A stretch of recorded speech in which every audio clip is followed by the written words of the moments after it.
The volume completely down. Somebody touched the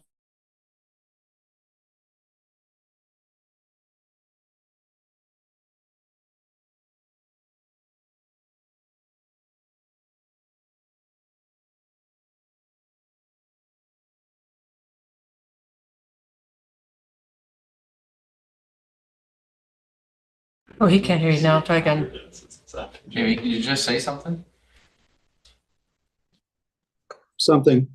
Okay. Thanks. Don't yell.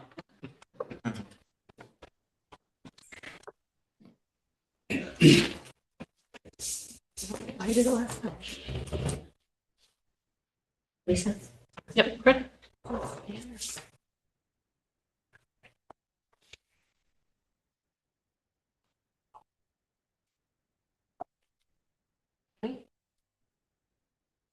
We're good to go.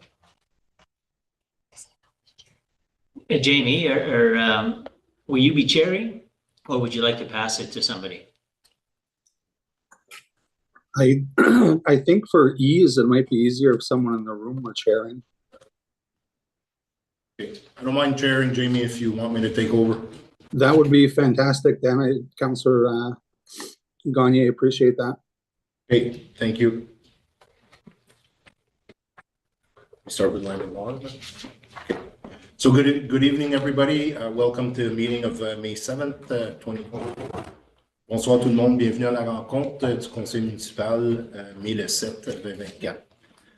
We will start with the opening of the line of acknowledgement. So I'll pass it on to Conseiller Rivard for the reading. Thank you. Merci. As we meet today, I would like to take a moment to recognize the importance of the land on which we are gathered. The municipality of West Nipissing respectfully acknowledges that we are located on the homelands of the Anishinaabe peoples on the traditional territory of the Nipissing, Temagami, and Doki's First Nations, covered by the Robinson-Huron Treaty.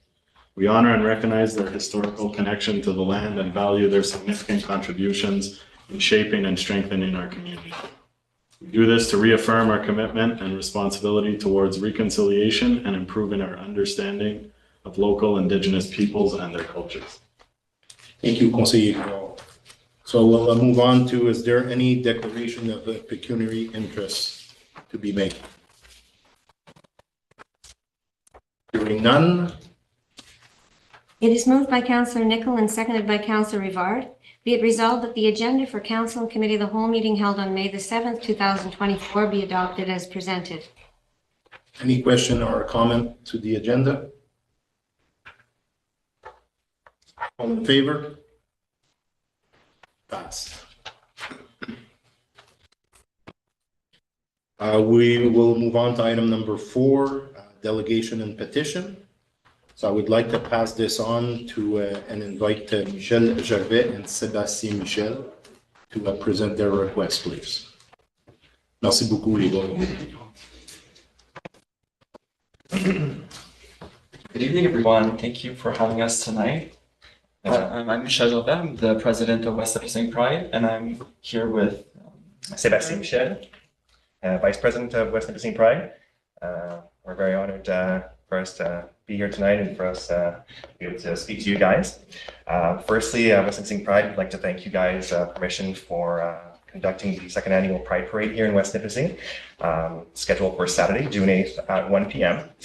Your support in facilitating road closures for this event is profoundly appreciated, and the parade serves as a powerful platform for expressing solidarity and fostering unity within our community. And together we're making strides to make a better West Nipissing. So thank you very much, appreciate it. We're here this evening to talk about Pride Month, and Pride Month is observed annually in June, and it holds profound significance for LGBTQ2S+ individuals and their allies worldwide. It serves as a beacon of hope and a reminder of the progress we have made and a call to action to the progress that still needs to be made. It is a celebration of identity, love, acceptance, education, and advocacy. It allows us to raise awareness around the challenges and injustices that LGBTQ2S+ individuals face both locally and globally. Most importantly, Pride Month is a catalyst for change. So it inspires us to strive for a more inclusive and equitable society where everyone is free to live their truth and pursue their dreams regardless of sexual orientation or gender diversity. Challenges us to dismantle systemic barriers and create safer, more affirming spaces for LGBTQ plus individuals to thrive. So we stand here tonight, Council, to emphasize the importance of celebrating Pride Month in our community and why it is imperative that we continue to do so in unwavering dedication and enthusiasm. So now I'm just going to move on and discuss a little bit of our plans and our request to you for our 2024 Pride Month programming. So as per previous years and now long-standing tradition, West Nipissing Pride honorably requests permission to raise the flag at Minnehaha Bay for the entirety of the month of June. And this year we request that every June henceforth in perpetuity, we raise the Pride flag at Minnehaha Bay for June. And this year it takes place on Monday, June 3rd at 12 p.m. So we invite all of you to join us. If anyone wants to say a few words, you're more than welcome to as well. And on in downtown, the King Street flags, we also request to once again put up the small Pride flags. I think we have 6 on the posts, and we have the help of our board member Charles, who is always the one installing those flags.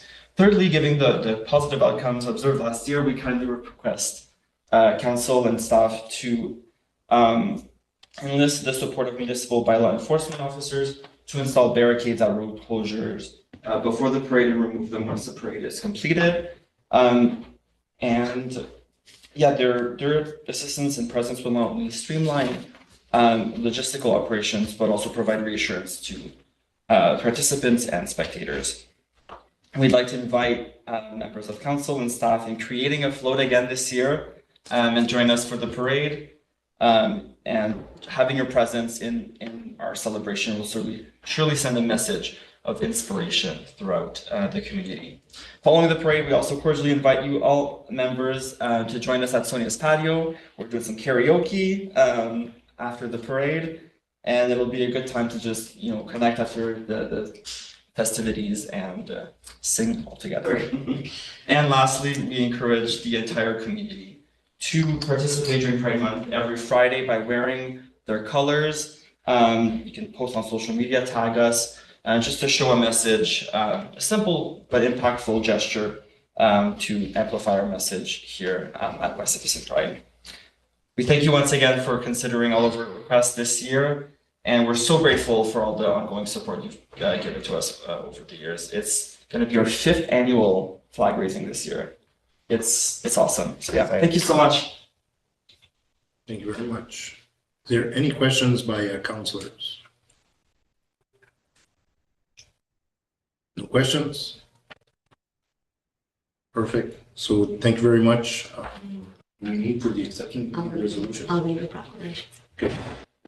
Whereas the municipality of West Nipissing supports the rights of every citizen to experience equality and freedom from discrimination, and whereas all people, regardless of age, gender identity, race, color, religion, marital status, national origin, sexual orientation, or physical challenges have the right to be treated on the basis of their intrinsic value as human beings, and whereas June is recognized as Pride Month in Canada and around the world as an opportunity to celebrate the contributions of lesbian, gay, bisexual, transgender, queer, or questioning and two-spirited LGBTQS+ individuals to reflect on the trials of the community that the community has endured and overcome, and to recommit to the importance of diversity, equity, and inclusion in our community.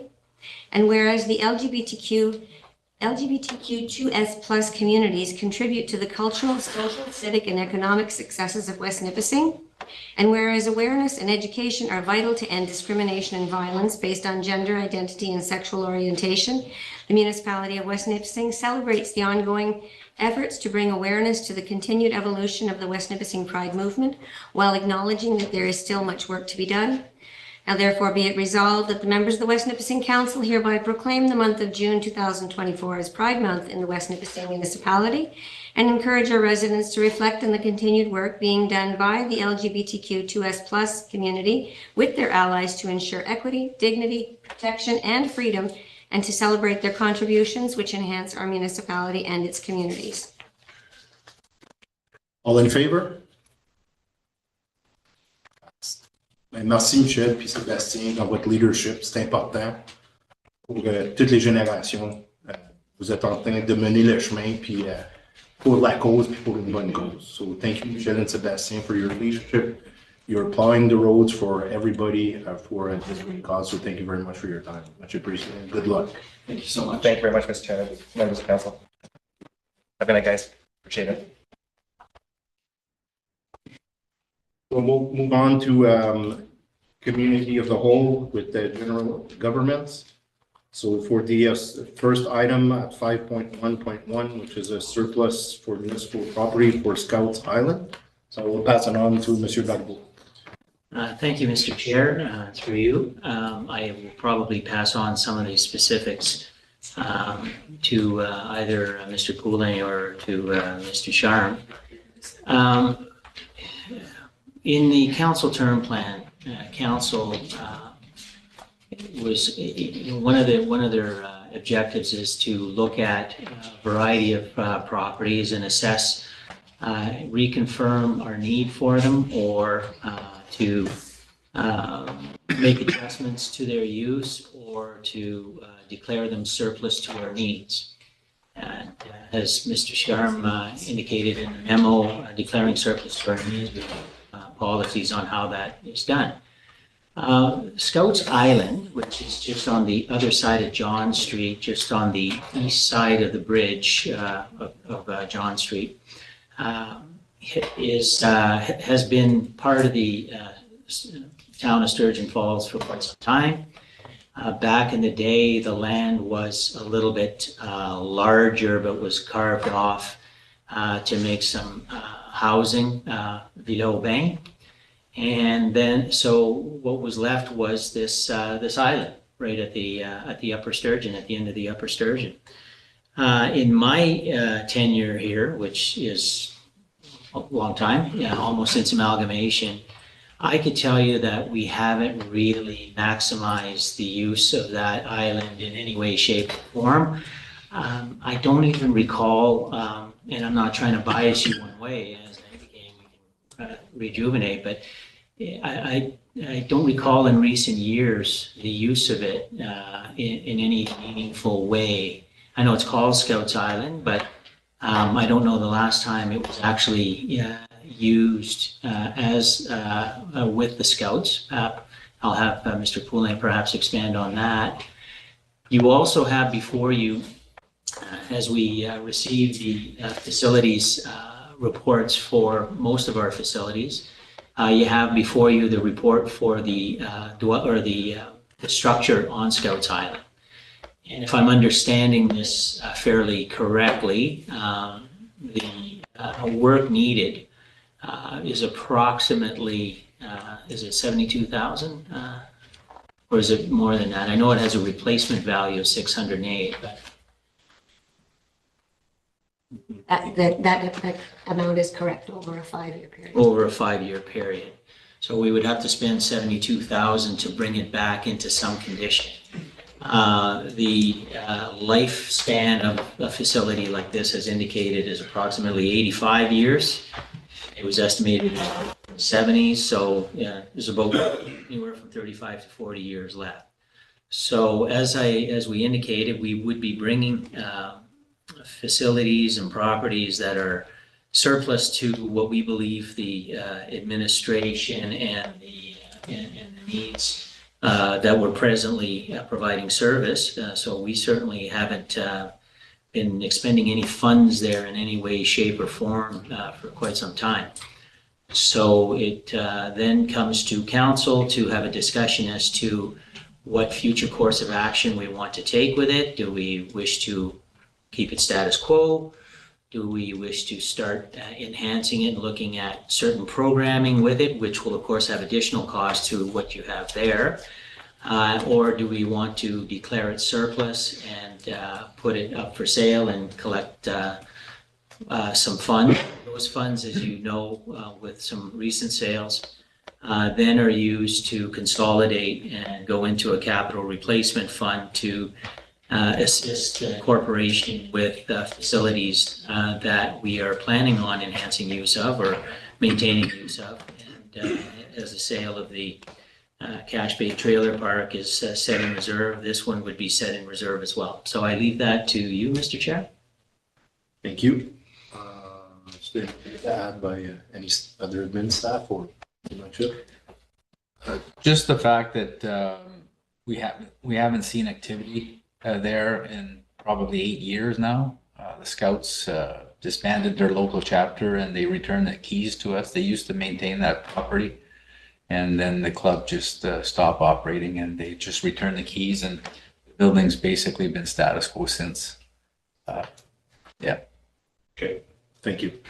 So I'll open it up for questions by council members.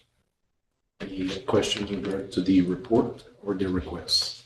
Conseiller Tessier. Mr. Chair, through you, when did the Scouts return the keys? I didn't hear what you said. Approximately 8 years. I'm going by memory, but it's been a number of years, yes. I do have some follow-up question if I could ask, or Yeah, did go you ahead. want to wait? Okay. There is water and sewer in that building? And is it, does it work properly during the winter or does it freeze? Because there's a water through, so it's under the water? I think the services, Through you, Mr. Chair, the services are shut off in the winter because they are shallow. They are shallow. Yeah. and we don't, yeah, and we don't necessarily encourage vehicular traffic through that little bridge. And so snow plowing in the winter, it's not maintained, and I don't believe it's a building that could sustain any useful use in the winter months. Those are my questions. Thank you. Thank you, Conseiller Tessier. Any additional questions? Go ahead, Conseiller Duvall. Thank you through Mr. Chair. So with that information, it seems like it wouldn't really be viable maybe for like somebody if they were to buy full-time residence or anything like that. Through you, I mean, that would be a question for building control. Certainly, they would, I think they would have to re-engineer the sewer and water that exists, and they would have to find a lower method of doing that, possibly under the small kind of channel that goes around adjacent to Vidal Bay. And with respect to sizing, perhaps Ms. Ducharme could speak to what would be acceptable on a piece of parcel like that. It's a fair-sized parcel. It's, although the assessment is larger than what it actually is because quite a bit of it is under the water. But at 3 acres, it could be divided if someone would want to, or could build a home on it. It's a decent size. It's just to follow up, then I was just kind of wondering if it would, like, I see that $72,000, that seems pretty steep there for something that's not used, but then I was wondering if we were to not be able to sell it or keep it down the line, would it just be more economical to just rid ourselves of that building as well, right? Tear down, and then you have this, I don't know if it's a green space that down the line, if you want to make it, I understand we don't want driving over that bridge, but maybe with that old mill development and that circular walkway there that was discussed with the old mill, if that's an added kind of green space hangout spot for the public, if it doesn't show much value to somebody else buying it, this may be another option. Through you, Mr. Chair, certainly. Of course, I would be a little risk averse that whatever design we would make in that area, as you know, right now, there's fairly extensive current. And so at the spring freshet or in the fall, when we're opening up gates, when we have too much water that we need to open spill gates, it's a significant current and a significant risk. So whatever we would do with it to a municipal standard would have to be very well protected. And in fact, it is a liability right now when you think of it. Right now it's out of sight, out of mind kind of thing. It's now on site and on mind. You just brought it there, but yeah, we would have to make it usable ourselves. We would probably have to put a lot of controls and some gating or some fencing to protect the public. Conseiller Pellerin. Thank you, M. Gagné. Les scouts, ils ont utilisé ça pour combien d'années? As a child, we used to go there, so it's got to be 40 plus years. So lately, like, we just, think got a youth committee, going. Is there any interest in the, because I know there's a COVID happened and all this, and I know there's a chapter of the Scouts in Verner, and I believe they're hosting something pretty soon there. And they're inviting other chapters. I don't know if there's still existing in Sturgeon or no. No, there's only the one club that represents the district. Okay. Because I just went for a ride in the building. I didn't go take a walk around. The building looks sound. I don't know if the scouts aren't interested, or the youth committee, there's nobody interested. So for sure, we should sell it. But we should make an effort to check if there's someone interested, like with the youth committee or scouts or whatever, before we do anything. Thank you, Councilor Pellerin. Any other questions? No, not so much a question. Thank you through you, Mr. Chair. And I just noticed Councilor Bristol has something also.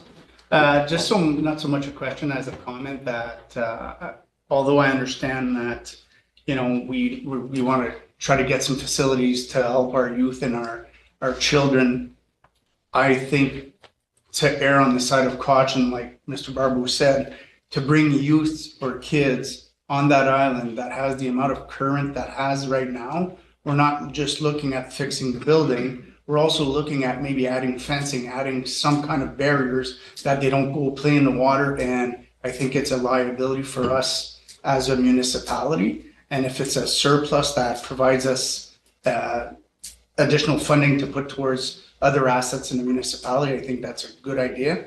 I mean, like Mr. Poulin said, I remember when I was there as a kid, there was nothing. And you were just being watched by your scout leader, and you had one or two individuals watching 30 kids. Nothing's ever happened, knock on wood, but you know, it would definitely be a liability for us as a municipality to, if we were to keep it. And I'm not saying that we shouldn't, but I think just the $72,000 of building maintenance won't even be sufficient enough to make it a safe place to have children. Thank you, Councilor Saint-Louis. Passing on to you, Councilor Resto. Yeah, I just wanted to ask a question about process, probably to Mr. Barbo. So if we declare the surplus and we get an established price that we'd be looking for and it doesn't sell, then it would just remain in our stock with that price attached to it for the time being? Is that correct? I didn't hear the last portion, but procedurally, you're correct. Obviously, the final say, you know, if you declare it surplus to your needs, that's by resolution. And that means that council and the corporation has deemed that they don't have any future use for it. That starts the process of providing an appraisal and or opinion of value, finding out about what it's worth, and then basically starting the selling process with that in mind. Even if you got the price, it depends on how you structured it. If it was a tender or what have you, then you might be bound, but council at a certain point in time still would have the final say at a certain point in time if the conditions were not conducive to selling it in your assumptions. But typically when you get an opinion of value, usually those are relatively conservative. And if somebody wants it, if we get it bid, usually we'll meet that. So. Okay. Thank you. Any other questions by councillors? More questions? So I agree with the Conseiller Saint-Louis' comment in regards to there's also less kids compared to we'll say 40 years ago compared to now. So population is has diminished by at least for 50%, if not more. So with a scout organization in Vernon, I think they can be met with that criteria.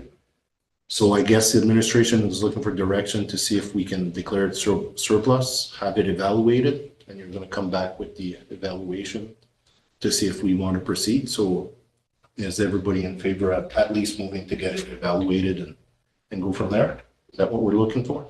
Yeah, sure. At this point, it's whether you want to keep it or declare it surplus. And if there's a straw poll that indicates that a resolution would be passed at the next meeting declaring it surplus, then at that point, staff would commence the process in selling it. Okay, perfect. Can I have a show of hands if we can move with the process? Okay. Thank you. So we'll move on to the disciplinary grant policy, item 5.1.2. So I'll pass it on to you, Monsieur Doctor. Well, that sounds so much like Ms. Craddock that I think I'll pass it on to her. Thank you. I have to, find myself on the camera too. One look at my camera. So at our last committee of the whole with general government, we brought council sort of some point form notes on things to consider and had I think a really good discussion on what you wanted into a discretionary grant policy. So I brought a draft back and I brought it back to committee rather than going straight to resolution. Just I wanted to be sort of certain that everyone felt that we had captured the discussion there.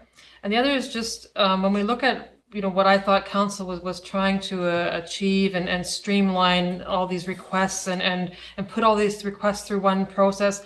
It was on the bullet points last meeting, and I'm not sure whether council intended it to stay there or council kind of missed the significance of that.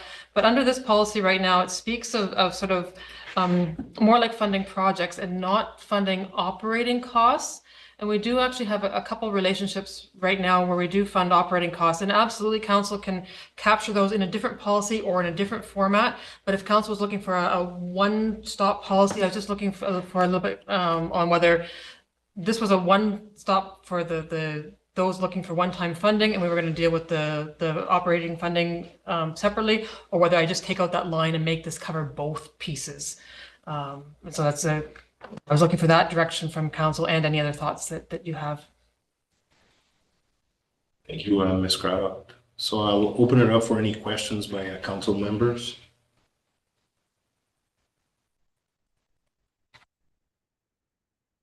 Thank you, Mr. Chair. So for me, when I saw that the operational wasn't part of this, so to me, I would like to either include it somewhere or have it separately if that's, but it would need to be kept somewhere. Thank you, Conseiller Tessier. Any other questions? Comments? Questions? Yes, go ahead, Conseiller Risto. Hopefully you can hear me okay. I just had a question about in the definitions section. Discretionary grant talks about a one-time grant to assist individuals or organizations. And then under applicant, it means a group or an organization. So is the intention of this for individuals, or is it just to capture groups or organizations who are requesting financial grant assistance?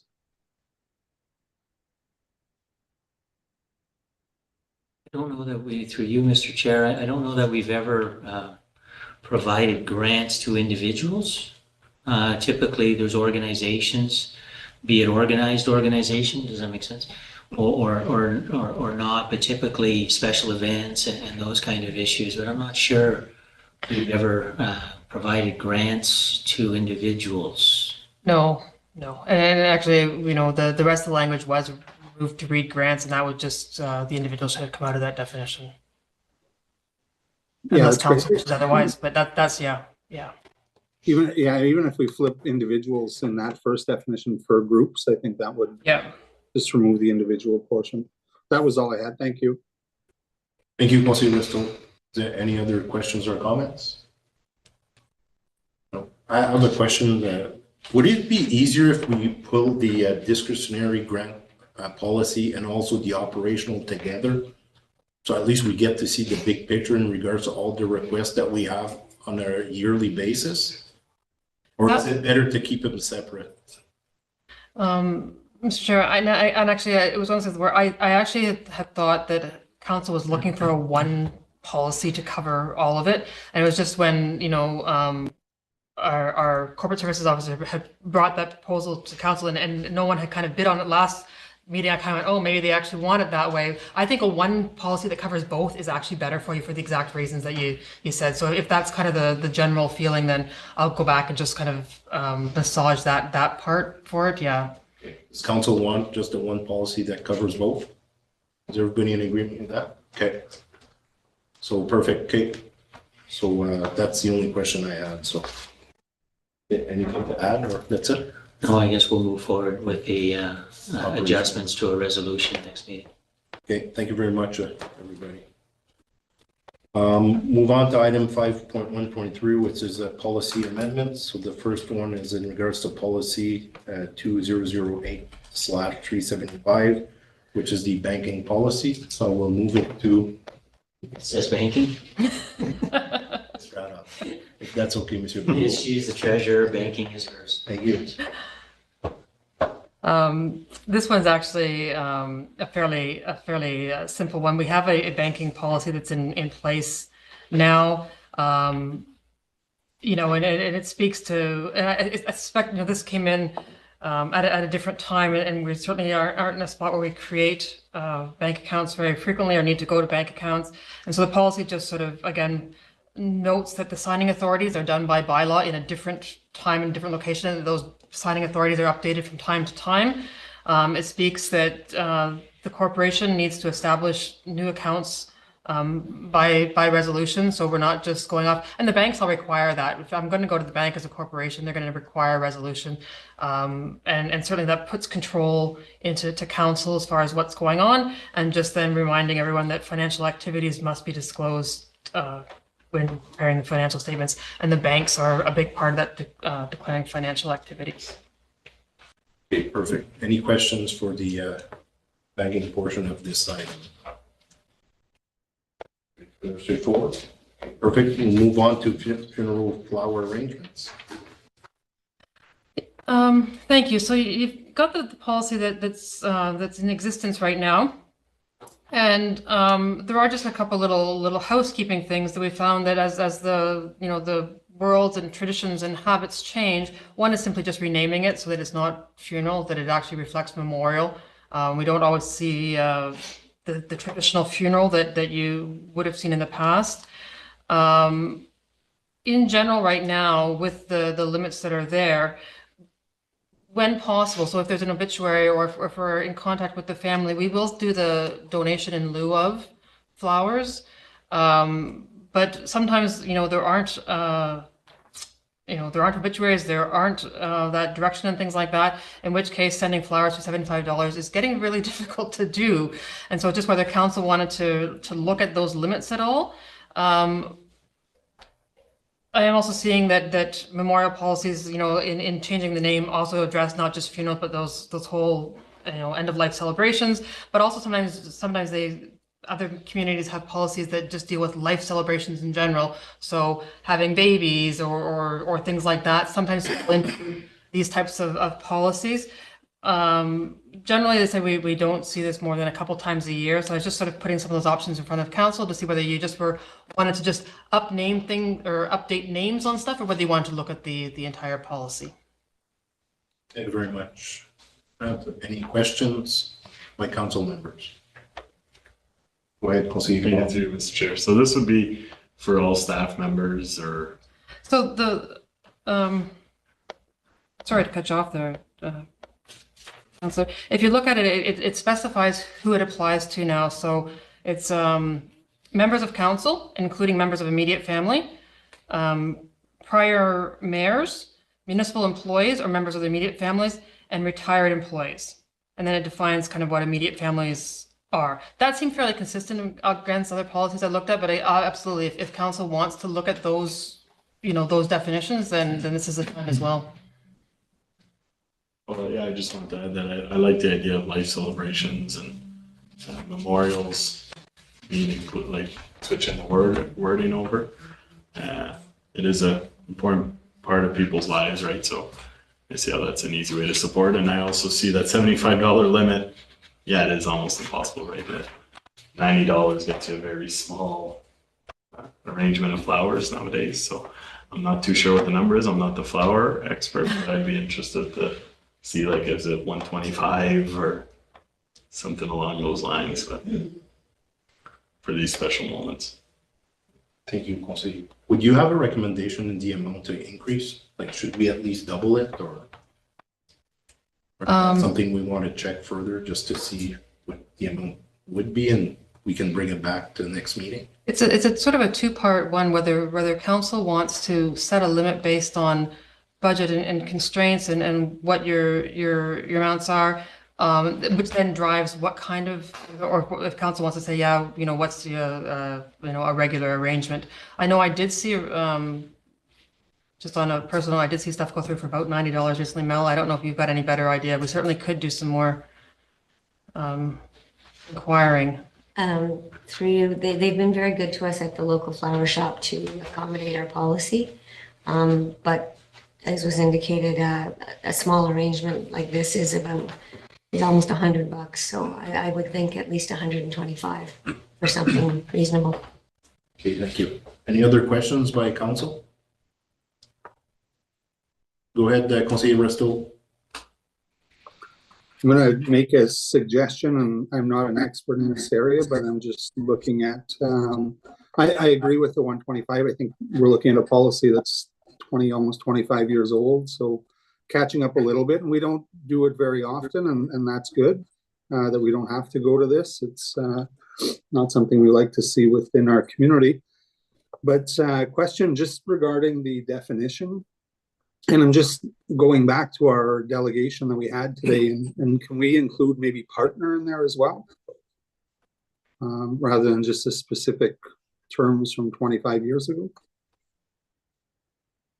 Or if there's something more appropriate, or, not exactly sure with lingo, but just to be open in that perspective. Thank you, Conseiller Resto. Good catch on that. Any other questions or comments? So may I suggest 125, and maybe we can contact a local flower shop to see, like, if it's reasonable. If not, maybe bring it back next council. I guess this is going to be part of the resolution. Yes. Okay. Thank you very much, Mr. And we will move on to item number 3, policy 2003/206, mayor's car allowance. I'll pass it on to you, Mr. Barbeau. Well, we can pass it on to Ms. Craddock as well, but as you see, there was a policy that was passed in 2003 with regard to what the mayor is entitled to receive. The entitlement has been $500 per month for the past 20 years now, 21 years. And I should point out, though, just, not that I'm getting into politics, but this is these policies back or were driven by Ms. Craddock. So we're not looking at anything else. And so we're just updating policies as we want to provide you with smarter policy documents than what we provided. So it has been 500. I understand that we have provided a bit of a cost of living increase to it, Ms. Craddock, if I'm not mistaken. Yeah, so I mean, I've got rates going back to 2008, and sometime before 2008, it moved from 500 to 580, but it's not captured in the policy. If I had to guess, I would say probably 2007, when the council policy got updated to add CPI, that it probably shifted to that point as well, but it's at least that long ago since it changed, yeah.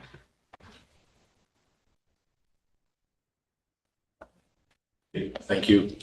So is there a recommendation by the admin staff or by you, Monsieur? No, there's no real recommendation, other than to indicate, with all of our policies, certainly we're playing with taxpayers' money. And again, that's a political statement, but also a fair statement.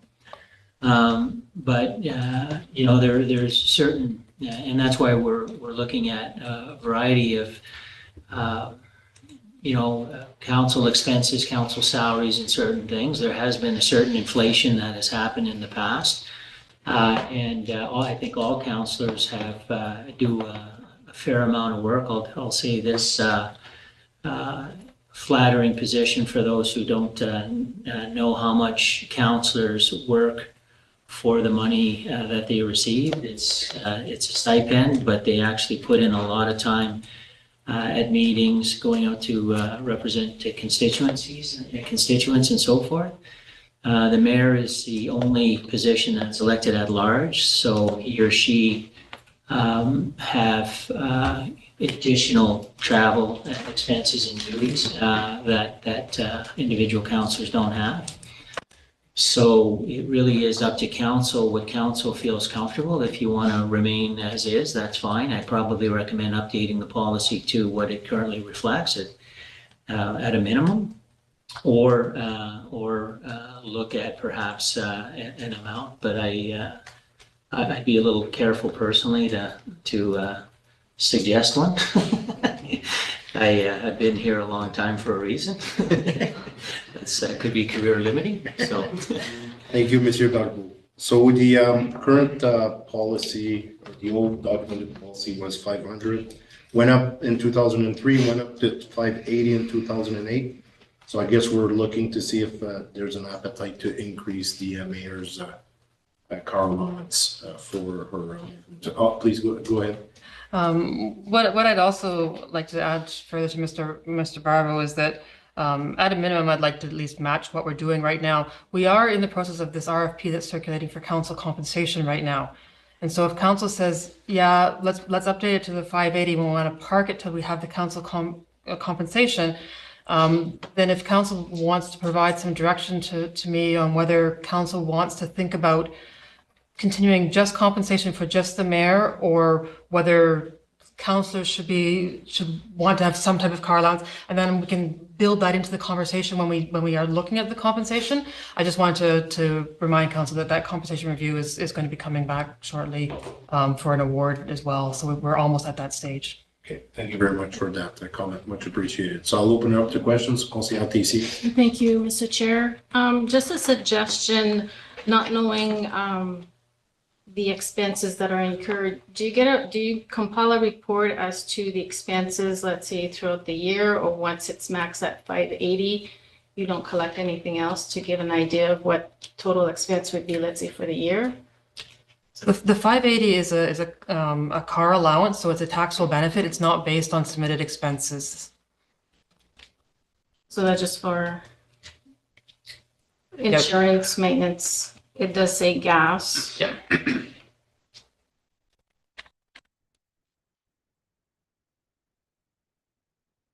But once it reaches the 5, so how much gas would be part of that, basically, like the insurance and the so maintenance would be a percentage? So if I may answer, I think that the original, your forefathers and sisters originally indicated that a car allowance would get away from those assessments, and they were just determining what was fair to compensate and to compensate a mayor. But we've never broken down that you get 580, and that's what you get.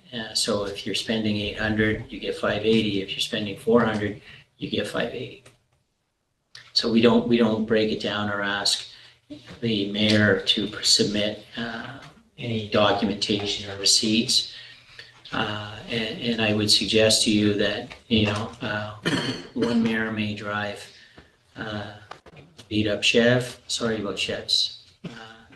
and another mayor might be successful in their day-to-day life and drive something else.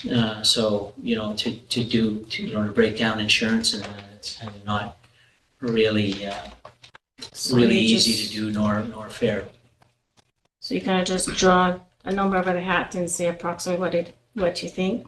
Well, this is what was drawn in 2003, and I could tell you that the policy was formed in 2003, but that Mr. O'Connor, our first mayor, until 2003, was also getting $500 a month. So at the amalgamation in 1999, the mayor's salary was set, I think, at $24,000 plus $500 a month. And that hasn't changed other than, as Ms. Craddock indicated, in 2008 or 7, that it went to $580. And we don't have the paperwork to chase that, but that was determined by a council such as yours, and that's what has remained for the last 25 years. Any other questions? So is there a way that we can maybe get an idea from other municipalities on, like, don't get me wrong, I think 500 or 580 is not enough by all means.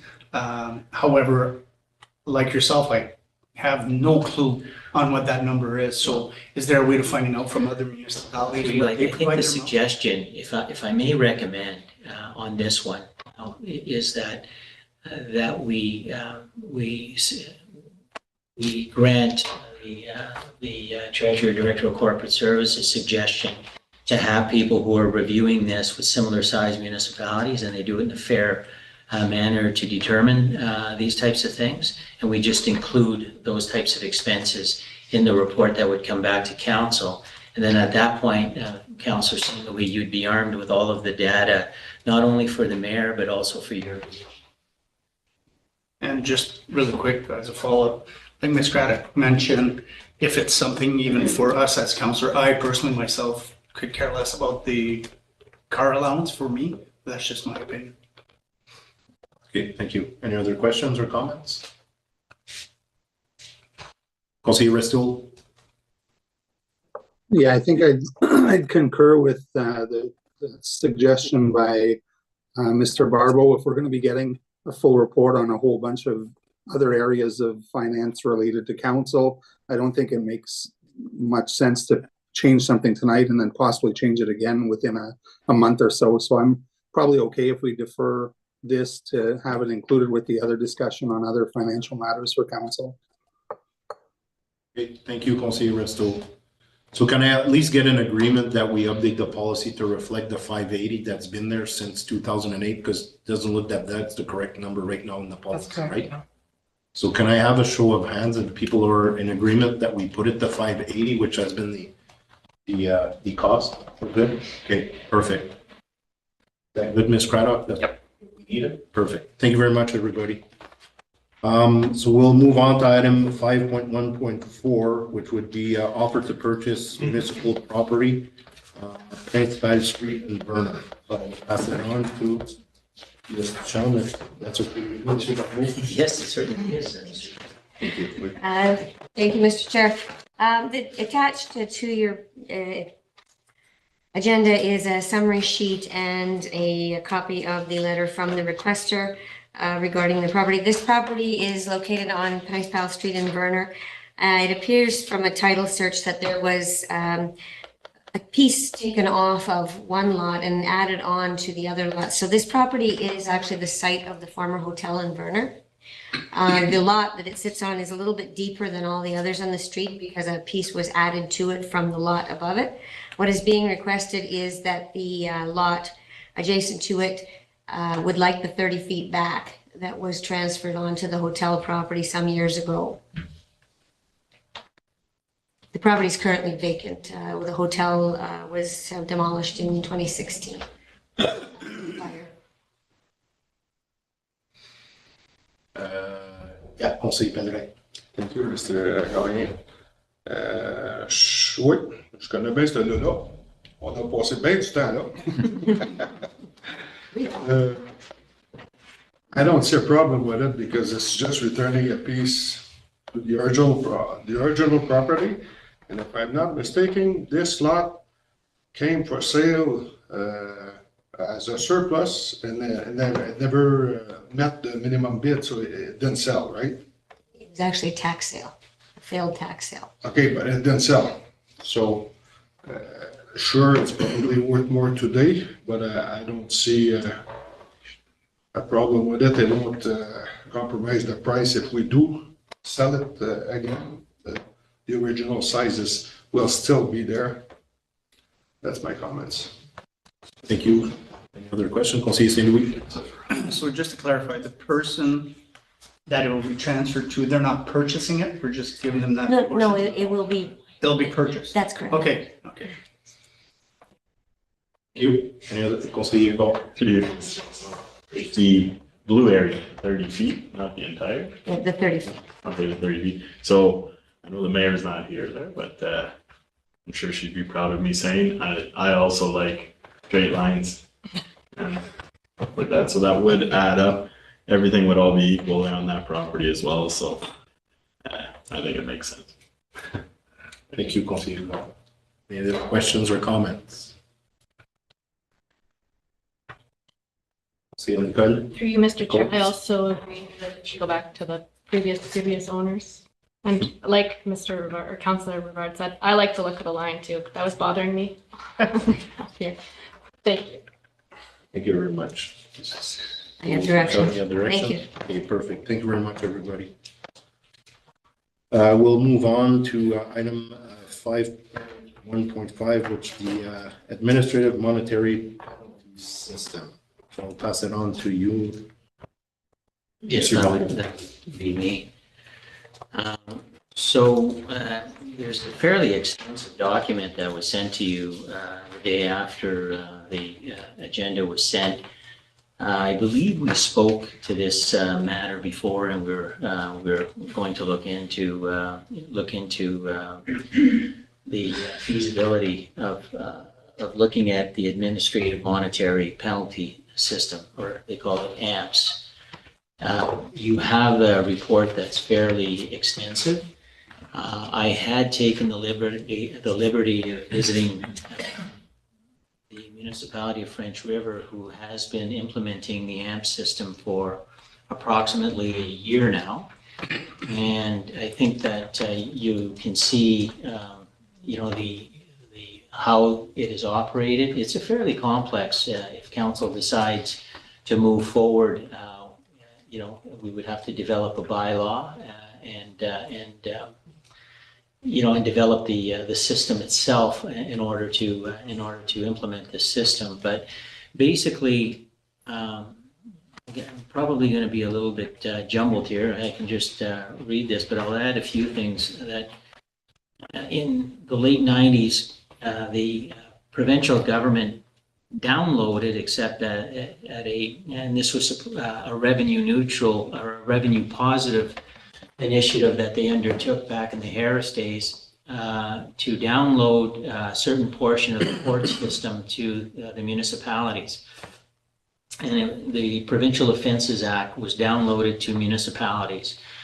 And in single municipalities, they offer what they call the POA courts, which are lesser offenses or legislative offenses for the most part.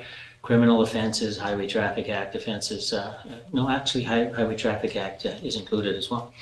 But so anyway, the POA system is basically where the municipality runs the court, and for the cost of running the court, they collect the fines, and the fines are kept with the municipality for those types of offenses. In this area, it's a Nipissing district with 5 municipalities that that oversee this at the CAO level. And so I've been at it for, again, too long. Yeah, back in the day, it was extremely profitable on a POA system, where after all of the expenses, there'd be about $700,000, $800,000, $900,000 of profit, and we would collect about even more than that, over $1 million at a time. And we would collect our 15%, which is our proportionate share in that area. And so we were collecting, and perhaps Ms. Craddock would correct me or if I'm exaggerating, but I remember checks for about 180,000 back in the day, and now possibly even more. And it's now dwindling where at the end of it, we owe money. So it's not only not making money or not giving us the money that we return or that we receive, but it's actually costing us to run this. So that's a separate discussion that we're going to be having at the board of the POA level to possibly even disband that and give it back to the province. So this is an alternative that some municipalities have been implementing. I see Innisfil and French River for an example. This allows the municipalities to basically implement a penalty directly to the person infracting or committing the infraction, and then collecting the money directly from the person committing the infraction, having it not go through POA. So the advantage to that is we would collect the money directly and immediately, as opposed to waiting for once a year, wonder what we're going to get this year kind of thing. The other advantage is that we have the ability then to put any uncollected fines on taxes. And so then you're going to pay or you're going to pay. So for the most part. And so this system is something that we are considering moving forward with. And I can get into the detail, but I'd prefer to answer any questions as they arise, Mr. Chair. Okay, thank you, Mr. Barbeau. I'll open up for questions or comments by council members. Conseiller Patrick. Thank you, Mr. Lee. Mr. Barbeau, can you give me an idea, some examples? Somebody would get charged with something, or I'm not too sure what is all involved in it. I didn't have time to go through the document. So let's say a traffic or a parking bylaw. Somebody issues a parking fine. They would do it under the AMPS program. The fine would go to them directly, but the payment would come back to us. There could be property maintenance files. There could be our famous short-term rental. If somebody's non-compliant and they're issued a penalty, they would be issued a penalty by mail. There'd be a bylaw enforcement person, then they would be issued a notice of fine by mail, and basically they would be required to pay. And if they didn't pay, they would have to, it would then be collected or put into collections in some way, shape, or form. So that's basically to answer your question. Through that model, what's the recourse for somebody who doesn't agree? Let's say he wants to appeal, or how does that work? So in the legislation, there's two steps that French River and others are using, which is interesting. French River is a much smaller municipality, and so and their volume is much less than we would be involved with. But they would have what's called a hearing or a screening officer, and so after the fine or the administrative penalty is issued, if somebody is in disagreement with that, they can file an application with the screening officer, and the screening officer would go over the file and determine whether there was any irregularities and adjust the fine, remove the fine, or uphold the fine. If that didn't go through, then they would have what's called a hearing officer.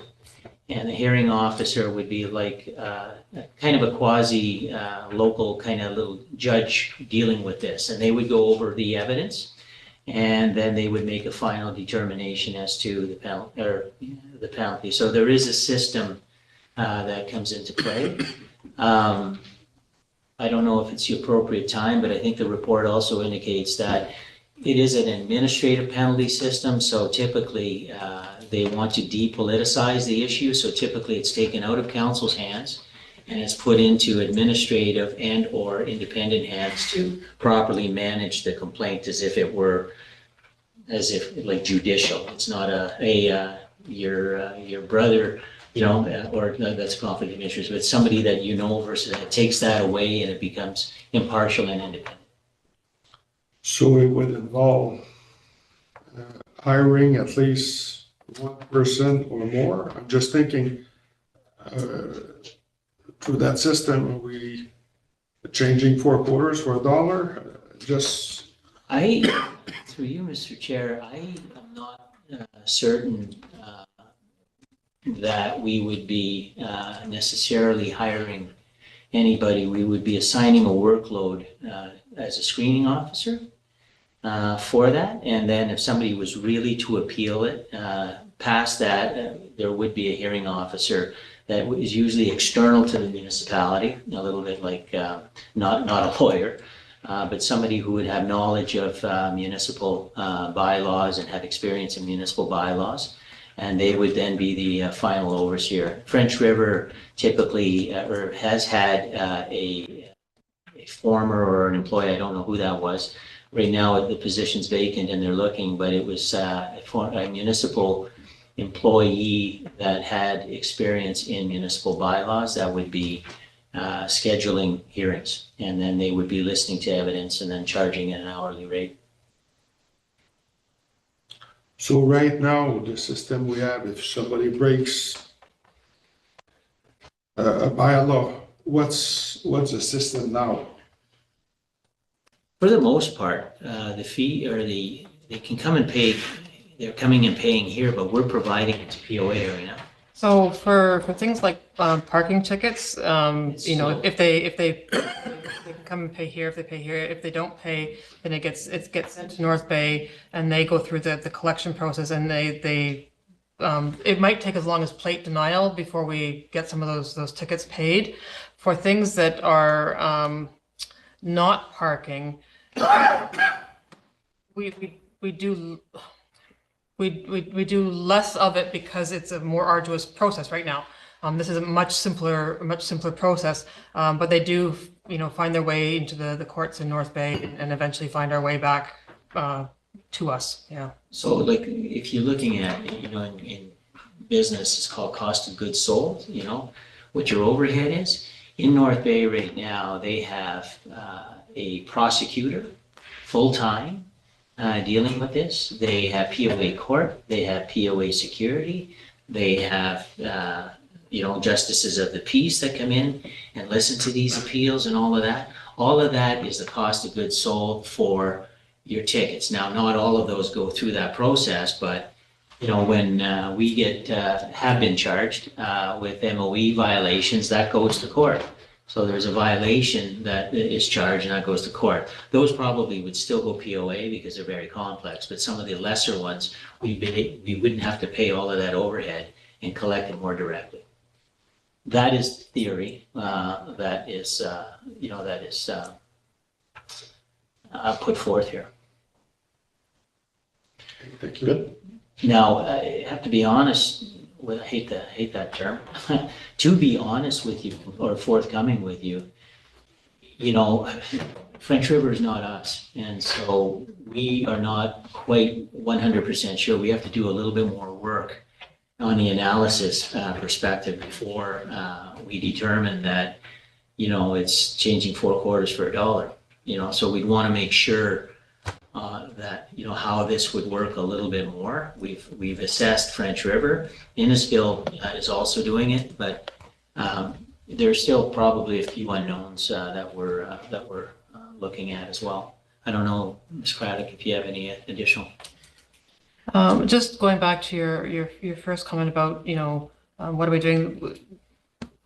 You know, we have these bylaw officers and our chief building official, and sometimes when they're in things that don't seem like very big, like dogs running at large, and we've had some areas of the community that have been significant problems with us, we don't have any stick on collecting those fines at all. You know, there's nothing there. So our folks can go out and lay tickets after tickets and not get any response and not get any collection on. You know, the parking tickets can go to plate denial and we get something at the other end of it, but the other tickets go nowhere and there's no real stick. This kind of provides some better recourse and a simplified manner of getting a better recourse. But as Mr. Barbeau said, it really is we're just at the beginning stage of what it might look like in West Nipissing.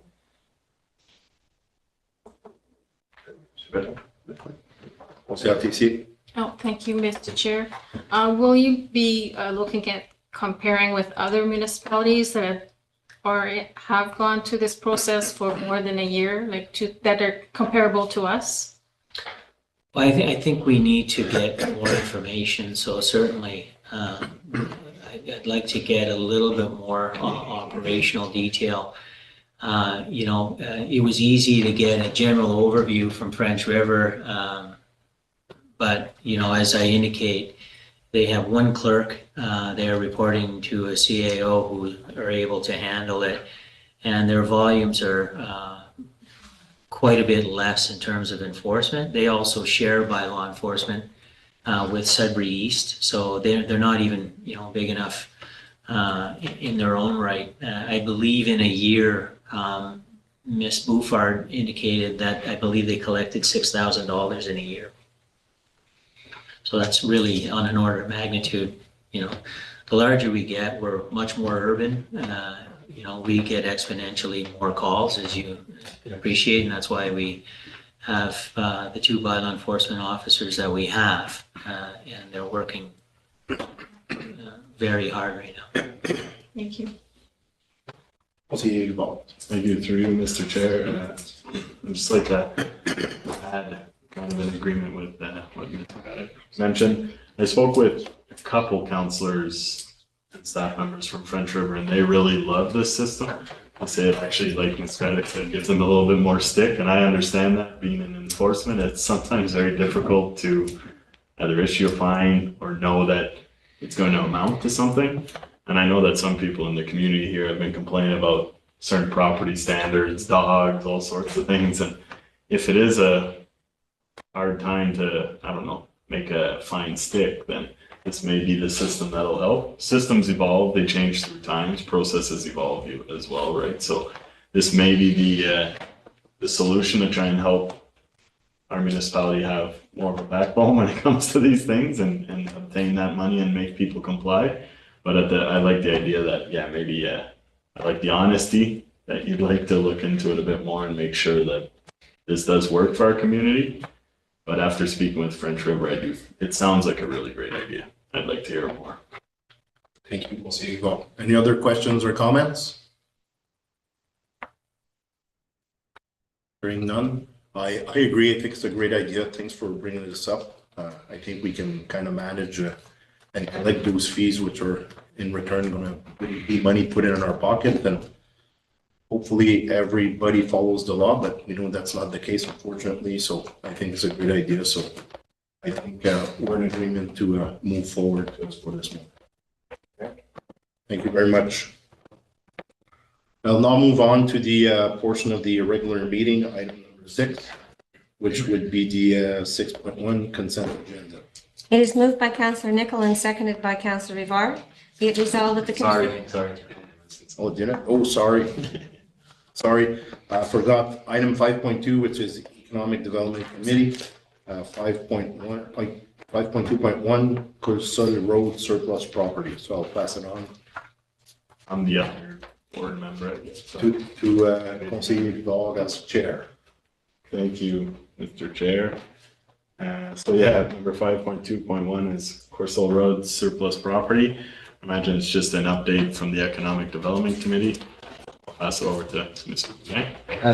Thank you, through you, Mr. Chair. As the memo explains, the advisory committee is recommending to council that we proceed with a phase 1 environmental site assessment for the Courcelles Road property that council's already surplused. That will be required in essence to be able to develop that property with what council had hoped to be housing. And it falls in line with council's third plan. It falls in line with our housing study with the hopes of developing that property in the future with housing development. So with council's direction, council wishes to proceed, we would begin the process of getting that site assessed through a phase 1 ESA. And the cost of that is around $10,000, and we had budgeted for such a project within the ECDEV budget for 2024. Thank you, Mr. Bouget. I'll open the floor. Thank you, Mr. Chair. So this project is in collaboration with the West Nipissing Nonprofit Housing, because I guess that they had requested that we keep that lot for them, or is that no longer? My understanding is, if I may, through you, Mr. Chair, my understanding is that initially they had identified the council that they wanted to explore the opportunity to develop that property. Now, through discussions with the West Nipissing Not-for-Profit Housing, I'm not 100% sure that they have the ability to do so at this time. So I think it's still in our best interest to proceed and get the phase one done, or that property will have to, eventually a phase one ESA will have to get done. I think it's in our best interest to get it done sooner than later, and at least we have the data and we'll have more information on that site and how to better move it forward to have it developed. Thank you, Mr. Well, phase one, that $10,000 involves what kind of testing? So again, through you, Mr. Chair, so a specialized company comes in, they do boreholes and they test the contamination in the soil.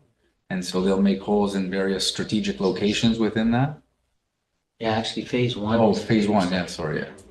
So phase one will provide a study with the entire land with respect to any past use that could be a concern environmentally. Then should a concern, let's say there was a gas station there. Phase one determines there's a gas station. They would then require a phase two, which then goes into soils analysis. But a phase one basically is an analysis and a report that leads to what's called a record of site plan condition as well, and that allows for any change of use for that property. Thank you. Yeah, just a follow-up. I'm just curious, like we have engineers on our staff. Can't this be done in-house? No, it can't, because it has to be those types of analyses for it to, it would be probably, what was that, the cook stealing from the cookie jar? The analysis has to be done in an independent fashion from an independent consultant so that it's received appropriately at MACP. You wouldn't be able to do an analysis on your own property. Okay, thank you. For the questions, and I'd just like to add did I see Councilor Restel? Sorry. To you, Councilor Restel. Through you, Mr. Chair, just wanted to add a comment that I think it's good that we're being proactive with this and getting this groundwork done, pardon the pun. We know what the challenges is with housing and homelessness in our community and the region. So I think by being proactive like this, it puts us in a good position in the event that we are able to proceed with any housing opportunities. Thank you, Councilor Restel. You took the words out of my mouth. I was just going to discuss that. That's what we talked about at the committee level. Was we had established housing as being one of the main priorities, and this is a way to maybe kickstart, because we really want to see that property develop. So if we embark on the idea, on the plan of conducting the phase one, then at that point it'll be that much more ready to sell and it'll be that much more ready for development instead of waiting for somebody to purchase it and then follow through with those steps. So that's what the committee chose as a whole and brought this recommendation forward. So just by a show of hands, who would be interested in bringing this back next meeting for resolution? Okay, thank you. And that's it for the Economic Development Committee. Over to you, Mr. Chair. Thank you very much, Councilor Radival. So we'll move on to regular meetings, item number 6, so 6.1, consent agenda. It is moved by Councillor Nichol and seconded by Councillor Rivard. Be it resolved that the consent agenda for the Council and Committee of the Whole meeting held on May the 7th, 2024 be approved as presented. All in favor? Passed. On to item 6.2, correspondence. I don't have, there's none. Okay, we'll move on to item 6.3 under business. Item 6.3.1, bylaw 2024-34 to adopt the amendment to the civic addressing bylaw. It was moved by Councillor Nichol and seconded by Councillor Rivard. Be it resolved that bylaw number 2024-34, being a bylaw of the West Nipissing Municipality to amend bylaw 2015-42 for civic addressing in the West Nipissing Municipality, shall come into force and take effect on the day it is passed. All in favor? Passed. Item 6.3.2, authorization summer meeting dates, July and August. So we usually have just one meeting, right? So we just need to pick which date that we want. What do we usually do? This is the first Tuesday of every month, or what's We typically we've gone the second Tuesday to spread it out from the last one, so, and then the second Tuesday of August, I think Mr. Sharm was throwing some numbers, or I don't have a calendar. One of the months has 3 Tuesdays and or 5 Tuesdays, and one of the months has 4 Tuesdays. You gave me two numbers here. I have my phone in front of me. Just pulling. Yeah, Councilor Casey has a calendar. You're looking at July 9th, second Tuesday of July, and August 13th for the second, oh no, sorry. Yeah, no. Yeah. 17th, I think. Yeah, 13th would be the second Tuesday in August. Yeah, so it'd be July 9th, and then August 13th would be the second Tuesday in August. For those two meetings. Someone else? Yeah, Conseiller Resto, go ahead. Yeah, I'm only one of 9, but I won't be able to, I'm out of the country on July 9th. The August date's okay, but just wanted to note that. Okay, thank you.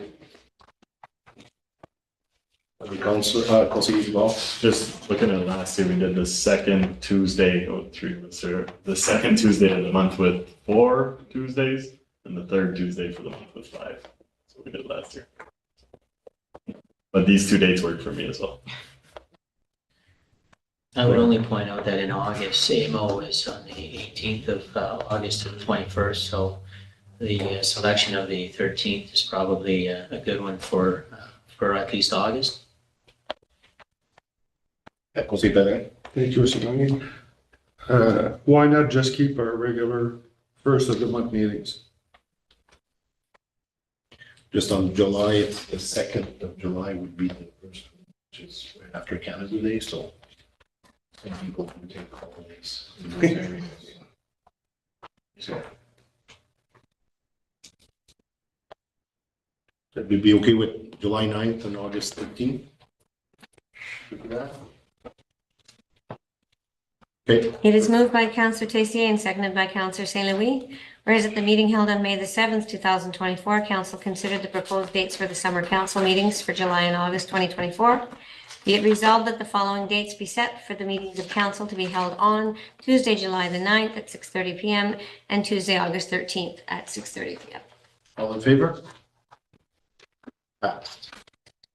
Move on to item 6.3, authorization to amendment the no-cut policy number 2009/26. It is moved by Councillor St. Louis and seconded by Councillor Tessier.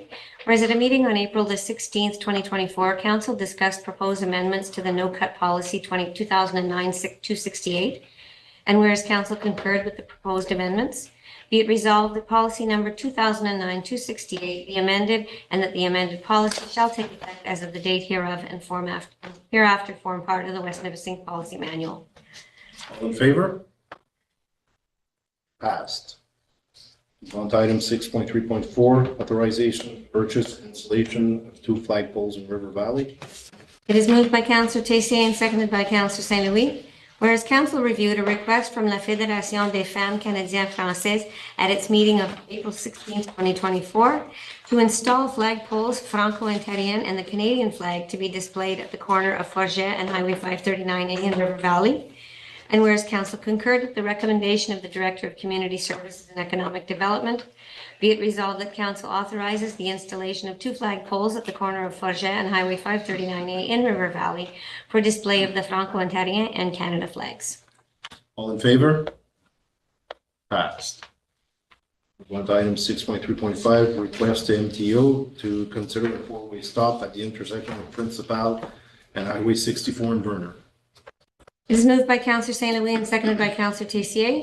Whereas council considered a petition from residents of Verner for the installation of a four-way stop at the intersection of Highway 64 and Price Palace Street in Verner. And whereas staff have advised that Highway 64 is a provincial highway, and as such, a four-way stop would have to be authorized by the Ministry of Transportation. And whereas council is requesting that the Ministry of Transportation examine the intersection to determine if a four-way stop is warranted at this location. Be it resolved that council for the West Nipissing Municipality requests that the Ministry of Transportation undertake an investigation of the intersection at Highway 64 and Rue Price Pal in Verner to determine the feasibility of installing a four-way stop at this location. All in favor? Oh, just a question? Yeah, go ahead. Mr. Barbeau had mentioned, I don't know if it's you that's gonna send it to the MTO or Miss Hennings. Either or. I have my contacts at the MTO, and Ms. Henning has, as a former MTO employee, has hers. I Right. handle things at the more like a higher political level, and she, yeah. Regardless, the appropriate channels will be pursued to make sure that this request is received favorably. Okay, I'm just asking because I'd like to follow that file. If I could maybe to follow it to the MTO. I don't understand how you want to follow it. You want to deliver it? Oh, contact the person who's gonna review it. I have already talked to the MTO about another section, and I'd like just to Well, add my point to it. that would be more of a conversation you want to have with council, but typically it's a governance issue. Council typically directs staff to take action on behalf of council, and staff acts on behalf of council. Typically, council doesn't get in the weeds that way, but typically politicians deal with politicians and staff deal with staff. That's always been the case. Okay, can I at least get a copy of the file that's gonna be sent to them? Oh, sure. Yeah, absolutely. I can CC you if it's going to be an email or what have you, but. Okay, and it's typically the petition that was done, all the letters and All of that, yeah. comments here and. Yeah, sure, yeah, there'll be a resolution. The resolution with the petition will be sent, but I will probably be making an inquiry and a specific conversation with my contact, who's the regional director of all Northeast region, dealing with all projects, to ensure that it's at that. And if I get any pushback at the analytical level, then it comes back to council to take it more aggressively on the political level. And I also have, this probably shouldn't be said because I'm divulging public secrets, but I also have contacts at the assistant deputy minister level that I would ensure that this file is properly looked at. Okay, thank you. Yeah. All in favor? Passed. Thank you.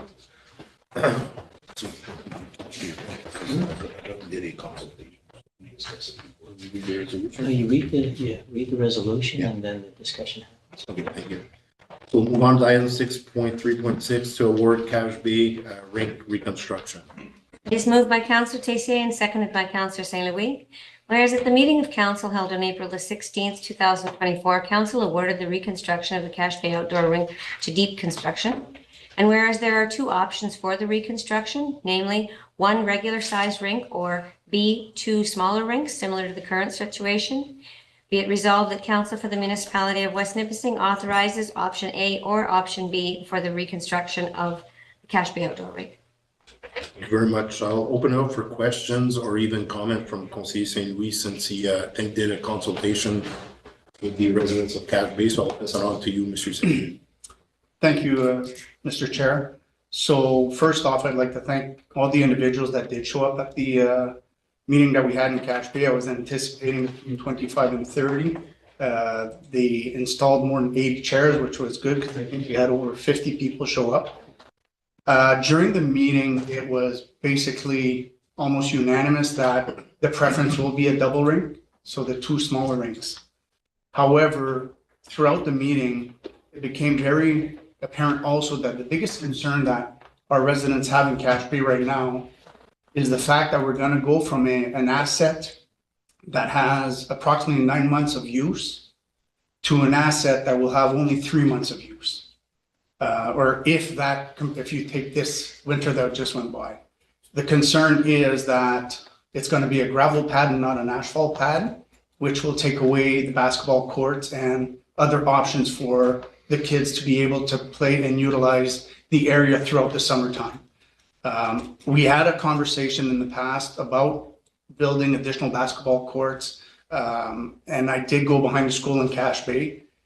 It's not feasible. There is no more asphalt behind the school in Cache Bay. And lo and behold, I had never noticed, even though I've been living there for 12 years, it's actually siding on the back wall of the school in Cache Bay. So with that said, after the meeting, I spoke with Madam Mayor, and she was supposed to speak with you, Mr. Barbo, and I don't know if she did or not. What I had asked is, beside the rink, there is some land, and I don't know if it's big enough. I don't know if somebody from the municipality staff went and looked if it's big enough. And what we were hoping is that, as opposed to the rink being built where the current rink is, to be built beside, because with Madam Mayor, we felt that it would be very disappointing to lose a big chunk of asphalt that we already have and tear that out, and that way we wouldn't be able to have that 9 months of activity, if you will. So that was one of the main concern that was brought forward. I don't know if that is a possibility. If you can speak to it, I do have other follow-ups after. Well, I won't speak, I can speak to the technical aspect. The technical aspect, and I can't really speak to how I'll ask Mr. Poulin to respond after this on the technical aspect, but what's the expression, opening the barn door or after the horses left? You have a legal document. You had a legal tender that had specifications that people or that companies bid on in good faith.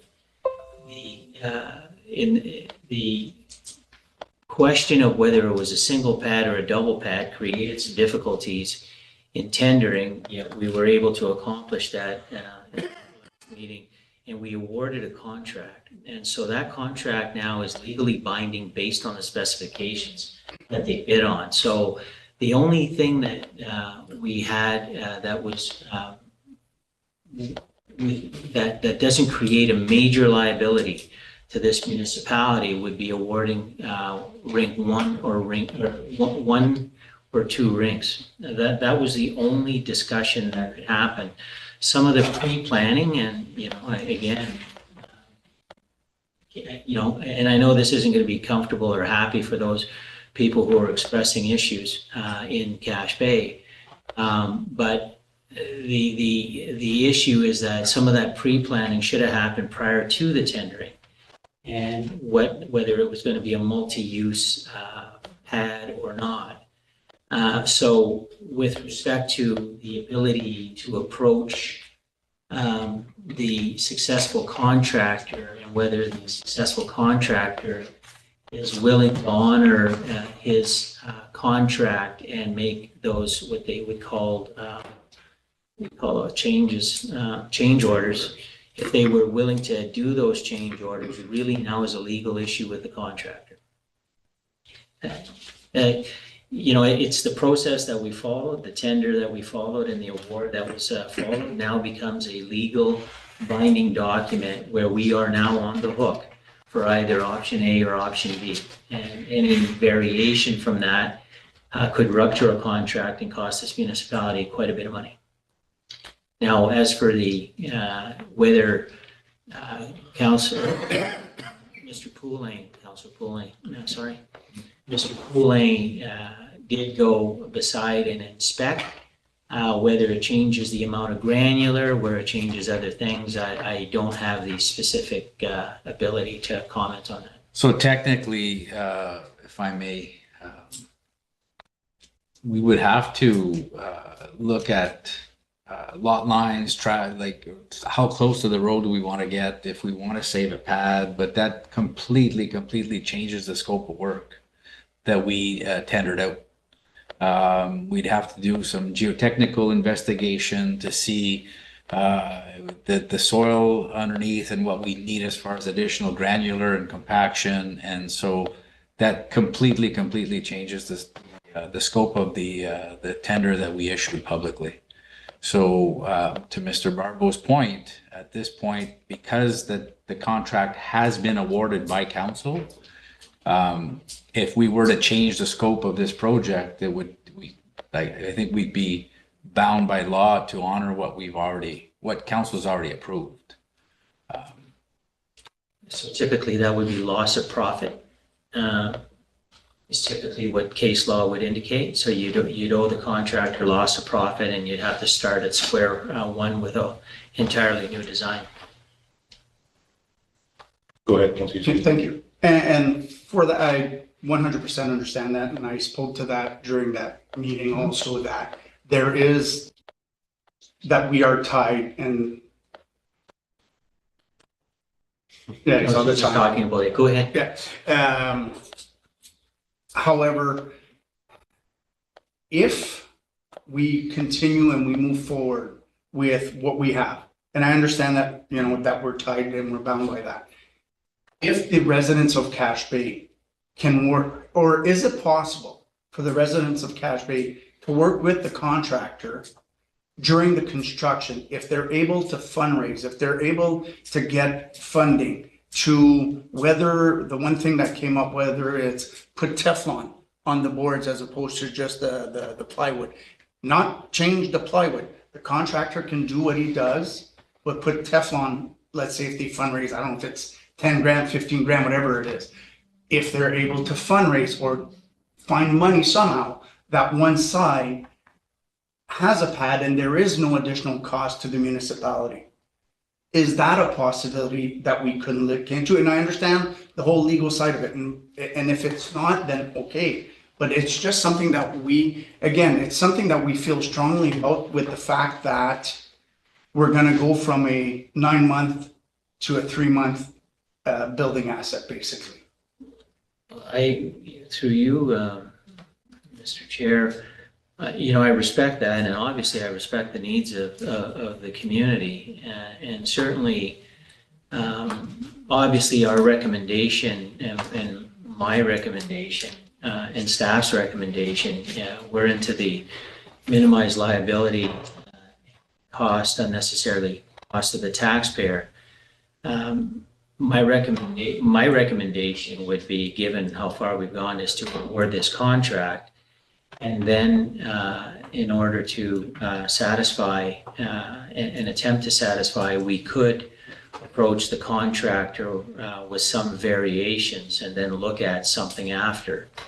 But certainly we as staff cannot recommend rupturing and violating a bid and a procurement process. And quite frankly, this overrides Cache Bay.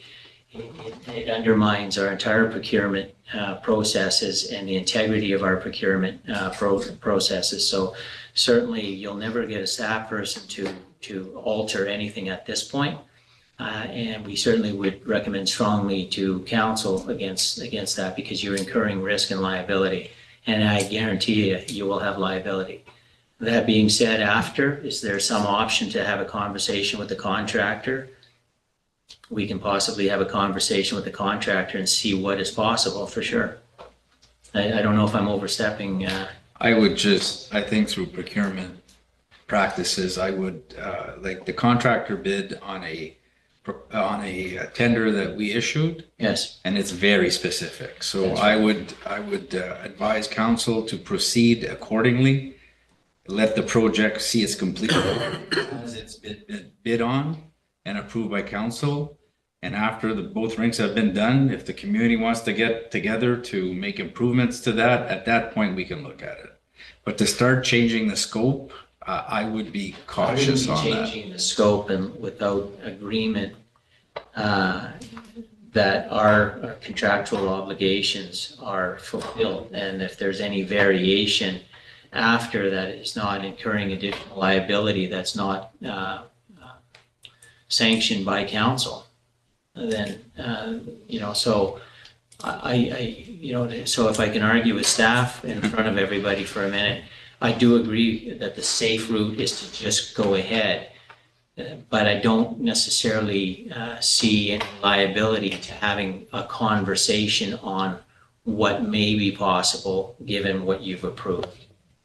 But certainly we do not have the authority to vary anything legally to what we have approved in a legal tender document. Sorry, and 100%, like I made that, like we spoke about that day. There is an agreement. Residents were disappointed that the meeting with the residents didn't happen prior to our meeting, and I understand that. But there is an agreement. We've allowed we approved the tender. We awarded. That's what I'm looking for, and they understand that. All I was getting at is after the fact. That's all I wanted to know. So just one last thing. I just wanted to put it out there and put it on record that if obviously it's going to be a gravel asphalt pad, I would really hope that as a council, we can support looking at creating an additional asphalt pad beside the little rink that's there, or not the rink, but beside the little cabana that's there. I will be putting a proposal for that so that the residents of Cache Bay can have a basketball, and a half-court basketball is 50 by 50, and 2 pickleball court is actually 20 by 44. Just saying, you could fit 2 pickleball courts there also, right?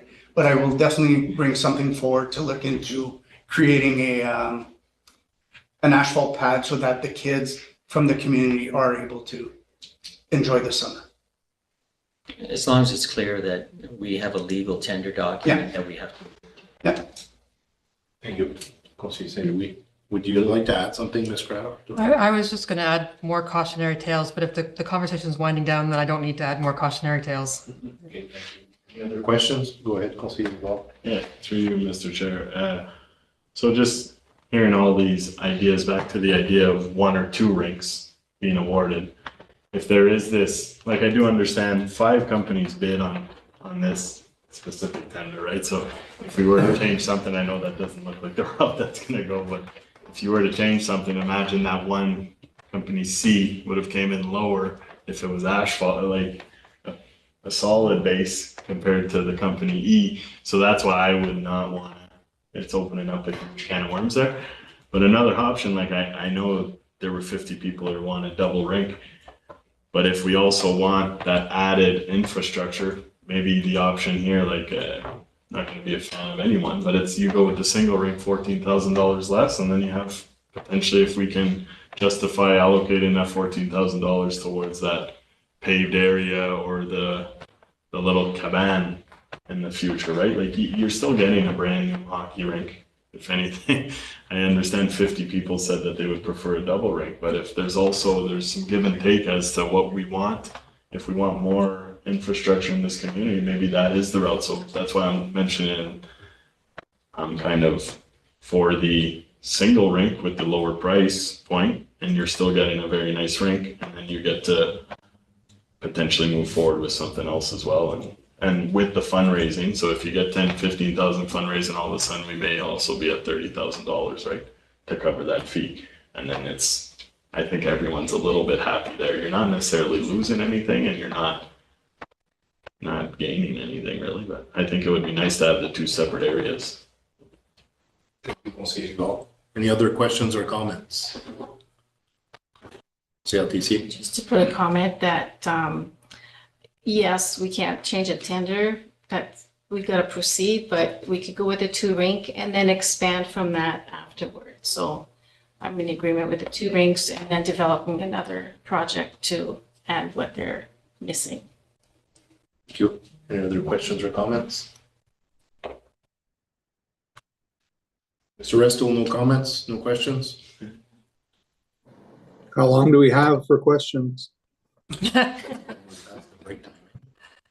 getting, no, I think we be proceeding with what we've agreed to with the contractor. And I think the 2 rinks, if that's what the community members would like, but that's what we should probably proceed with. And this isn't the end of the game here. There's other opportunities in future years to look at other expansion within the Cache Bay region for activities for the youth there.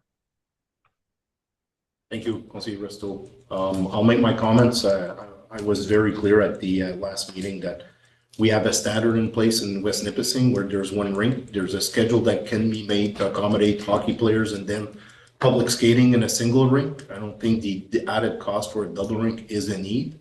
And I agree with Councilor Rival that we can use that additional money put aside to be able to build that basketball rink. So those are my comments. I believe in standardizing what we've put in place and go from there. But anyways, those are my comments. So I guess now we move to move forward to deciding. Oh, yeah, go ahead. So just really quick. I understand what you're saying or what Chris is saying. However, the one point that you just mentioned that, there's schedules made. Well, I spoke to the individuals that are taking care of the rinks and there is no schedule. That's why we want the double rink. There is no schedule. Maybe there should be schedules, but there is no schedules. And the people that are taking care of the rink, first of all, said 100% gravel is better than asphalt. However, a double rink, the Cache Bay should have been in every area. That was their mindset. That was their thought, but it was never brought forward way back then because, like it or not, the respect factor is not there anymore, where you'll have children that will want to come and play. And there is no schedule, so kids just hop on with sticks and pucks, and the others have to get off. So for us in Cache Bay, if the opportunity was there, which it is now, and it was provided for us because we pushed to have a double ring, that's why we would hope that it's a double ring. Okay, thank you, Councilor Sandy. So I guess now we would have to move to vote, I guess, if we want a single pad rink or a double pad rink. Yep. So I think the recommendation is a double pad and you vote on a double pad, and if it passes, then it passes. If it doesn't pass, then you'd be obviously by default doing a single pad because you've already awarded a contract. Okay, so I'll move on to seeing show of hands who, Yeah, just a comment, I support the 2 pads, especially like Councilor St. Louis was saying, if you got kids, there's no schedule. If you got kids coming in, older kids are playing hockey, the shy kid can't get on. That's the purpose that they did that at that time, and I respect that 100%. Okay, so a show of hand who wants to have a double pad built in Cache Bay. 1, 2, 3, 4, 5. So that pass will be a double rink pad. Going to read back the resolution or we want to vote on it? You want me to read the Yeah, Whereas at a meeting of council held on April 16th, council awarded the reconstruction of the Cache Bay outdoor rink to Deep Construction. And whereas there are 2 options for the reconstruction, namely 1 regular size rink or B, 2 smaller rinks, be it resolved that council for the West Nipissing municipality authorizes option B, 2 smaller rinks for the reconstruction of the Cache Bay outdoor rink. All in favor? Passed. Thank you, everyone. If council doesn't have any objections, there's only 2 items left to the agenda. If we can move on and skip the break, if that's okay. It is moved by Councillor St. Louis and seconded by Councillor Tessier. Be resolved that Wyatt Kennedy be appointed to the West Nipissing Youth Advisory Committee. All in favor? Passed. We have a plan that's connecting. Item 6.3.8, temporary road closure for the West Nipissing General Hospital Run for Health. It is moved by Councillor Tessier and seconded by Councillor St. Louis. Be it resolved that council grants permission for the following temporary street closures for the West Nipissing Run for Health Marathon on June the 2nd, 2024, beginning at 9:30 a.m. Bay Street between LeBlanc and Smiley Road, Delorme between Smiley Road and LeBlanc Road between Bay Street and Lalonde Road, and Fort Road between Lalonde Road and the Sturgeon River House Museum. This is an actual annual event, so I don't think we need to mention it, but I wish good luck to West Nipissing General Hospital this fundraiser. So all in favor? Passed. So item number 7, notice of motion, there are none. Item number 8, addendum, there are none. Item number 9, mayor's report. She's not here, so there is none. And we'll move on to item 10.1, adoption confirmation of bylaw.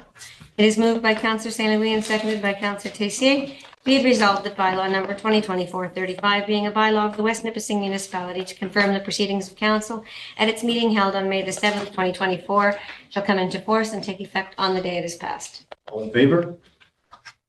Passed. It is moved by Councillor Tessier and seconded by Councillor St. Louis. Be it resolved that the meeting of council and committee of the whole held on May the 7th, 2024, be adjourned. All in favor?